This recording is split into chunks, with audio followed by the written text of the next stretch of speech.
Jesús es el único que recorre el universo del principio a fin, de la eternidad hasta la eternidad. Solo Él es el único que ha recibido poder en el cielo, en la tierra y debajo de la tierra. Él es el que tiene las llaves de la salvación, las llaves de la vida eterna y las llaves de la entrada al cielo. Jesús es. Y dice, hermano, ese versículo del capítulo 17 de Juan, volviendo nuevamente solo para, hermanos, agarrar el rumbo que estamos hallando, dice: y le he dado potestad sobre toda carne para que dé vida eterna a todos los que le diste. Y el verso 3 nos dice claramente, y esta es la más clara definición teológica de lo que es la vida eterna. La vida eterna no es un premio por las buenas obras. La vida eterna no es el haber observado una serie de doctrinas de una iglesia o los mandamientos de una iglesia. La vida eterna dice aquí que consiste en una cosa, y esta es la vida eterna: que te conozcan a ti, al único Dios verdadero, y a Jesucristo a quien has enviado. Sin duda alguna, toda persona que cree en Dios necesariamente le urge también creer en Cristo, porque y el Padre y el Hijo y el Espíritu Santo uno son, un solo Dios. Shema Israel, vuestro Dios uno solo es. Y aunque por entendimiento y por revelación, y porque la comprensión del hombre es tan corta y es tan limitada, la Biblia nos dice Dios Padre, Dios Hijo, Dios Espíritu Santo, un solo Dios, pero expresado en tres personas, de acuerdo a cada época y de acuerdo a la revelación que va creciendo en la salvación, para que el hombre entienda que hay un solo Dios y un solo Salvador. No hay 2000 ni 3000 dioses, solo hay uno que es Dios vivo y verdadero, que es el que está en el cielo, que hizo los cielos y la tierra y el universo. Él es el único. Y dice, hermanos, se nos dice que consiste la vida eterna en que tengamos fe y creamos en Dios Padre y creamos en su Hijo Jesucristo. La segunda cosa que se nos dice en la oración del Señor, por favor, versículo 4. Recuerden la primera. Jesús en su oración nos dice que el Padre le ha dado al Hijo todo el poder. ¿El poder de qué? El poder de salvar a las personas. Verso 4. Yo te he glorificado en la tierra, he acabado la obra que me diste que hiciese. Ahora pues, Padre, glorifícame al lado tuyo con aquella gloria que tuve contigo antes que el mundo fuese. En el verso 4, el Señor dice: yo te he glorificado en la tierra, he acabado la obra que me diste que hiciese. Se nos dice, en segundo lugar, de las grandes verdades que contiene la oración de Cristo para que aprendamos nosotros, se nos dice, hermanos, que el Hijo le dirige la oración al Padre y le dice: yo te di la gloria aquí en la tierra al terminar la obra que me encomendaste, la obra que me diste, el trabajo que me recomendaste. Señor, he acabado, he terminado dichosamente y he completado la obra que tú me encomendaste. He cumplido con la tarea que me encomendaste. ¿Cuál obra y cuál tarea y cuál fue lo que Dios le encomendó a su Hijo al venir al mundo? ¿Cuál obra ha cumplido Jesús? ¿Cuál tarea ha cumplido? La respuesta la tenemos, hermanos, si hacemos un examen importante. ¿Cuál es la obra que vino a hacer Jesús?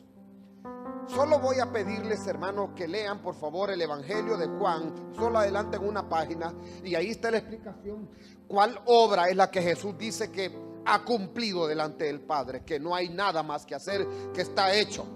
Juan capítulo 19, versículo 28 al 30. Esta es la obra que el Señor vino a cumplir. Dice así: después de esto, sabiendo Jesús que ya todo estaba consumado, dijo, para que la escritura se cumpliese: tengo sed.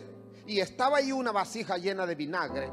Entonces ellos empaparon el vinagre en una esponja y poniéndole en un hisopo, se la acercaron a la boca. Cuando Jesús hubo tomado el vinagre, dijo: consumado es. Y habiendo inclinado la cabeza, entregó su espíritu.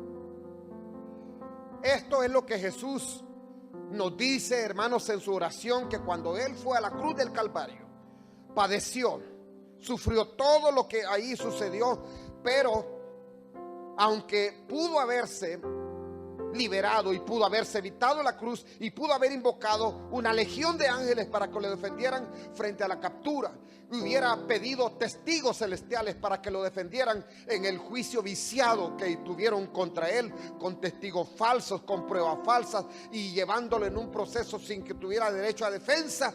El Señor pudo haber invocado una legión de ángeles para que lo defendieran y lo liberaran, pero no lo hizo.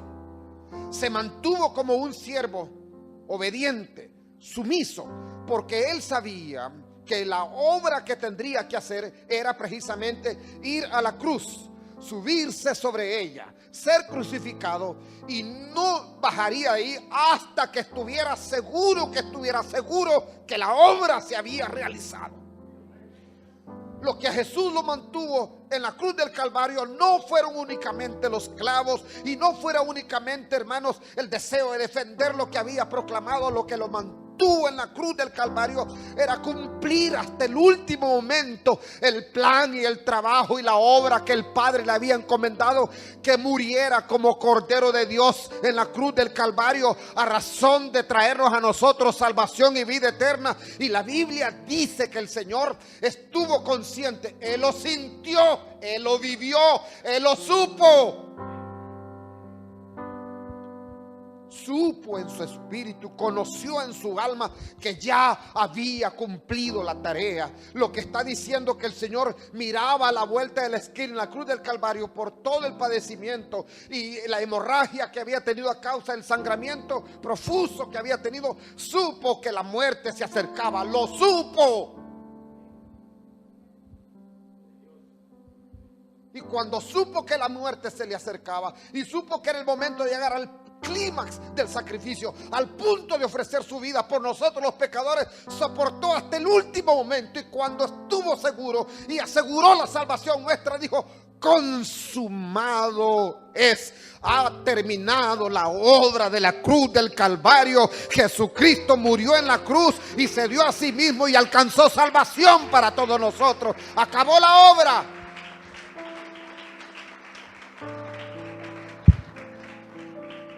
¿De qué nos salvó Jesús?